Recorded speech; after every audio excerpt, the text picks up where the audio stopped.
We think of the Silk Road as a grand highway paved by mighty empires like the Han or the Romans. But what if the real builders of this legendary network weren't settled kings, but restless horsemen? For centuries, the vast Eurasian steppe was seen as a barrier, a wild frontier. Yet, it was precisely this untamed landscape that birthed the powers who made long-distance trade flourish. These were the nomadic confederations, the Kshinyu, the Turks, the Mongols, not mere raiders, but sophisticated political entities who understood the value of controlled movement and strategic alliances. Silk Road's arteries often ran through territories these groups dominated. Their control wasn't about building cities, but about commanding the land and its resources, including its merchants. Think of the Kshinyu, rivals to Han China. They didn't just threaten trade routes, they actively facilitated them, demanding tribute but also providing security against bandits and rival tribes.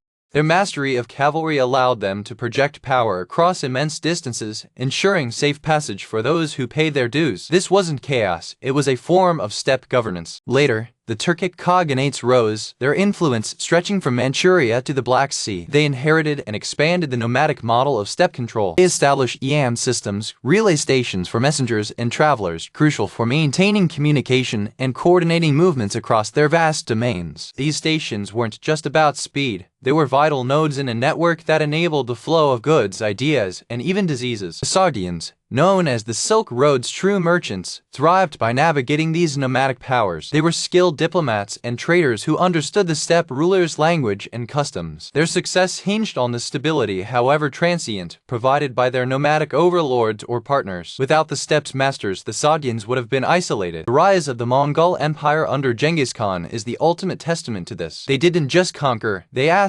organized the Silk Road on an unprecedented scale. The Pax Mongolica wasn't a gift from settled civilizations, but the imposition of nomadic order over a continent. They created a unified economic zone. They protected merchants, standardized weights and measures, and even established a postal system, the Erderer, far more efficient than anything in Europe at the time. This system allowed Marco Polo and others to travel vast distances with relative safety, carrying not just goods but also knowledge and technology. The nomadic empires understood that control of the land meant control of the trade that crossed it. They were the gatekeepers, the toll collectors, and the essential security detail. When these nomadic powers waned, the Silk Road began to fragment. The decentralized nature of steppe control meant its collapse was swift and devastating. Settled empires often get the credit for the Silk Road, but they were often reacting to, or coexisting with, the nomadic powers who truly shaped its destiny. They provided the mobility, the security, and the interconnectedness that allowed goods and ideas to traverse continents. Their horses were the engines of global commerce. The narrative of empires building roads is incomplete. The nomadic confederations built something arguably more significant: a network of influence and control across the world's largest landmass. They were the ultimate facilitators, proving that power doesn't always reside in stone walls or seated rulers, but can be found in the mastery of movement and the command of vast, open spaces. This legacy challenges our modern obsession with fixed infrastructure and sedentary power. It reminds us that fluidity, adaptability, and control over empty spaces can be the true engines of global connection. Silk Road's story is not just one of cities and emperors, but of the restless spirit of the steppes, a force that, for a time, connected the world. This revolution wasn't confined to the battlefield. It fostered a broader scientific understanding of the world, promoting precision, observation, and data-driven analysis in countless fields. So the next time you look at a map, remember its lineage. Remember the cartographers who weren't just drawing lines, but charting the very course of human conflict and discovery. The legacy reminds us that history isn't always made by the loudest voices or the strongest arms, but often by the quiet, meticulous work of those who understand the lay of the land. Text: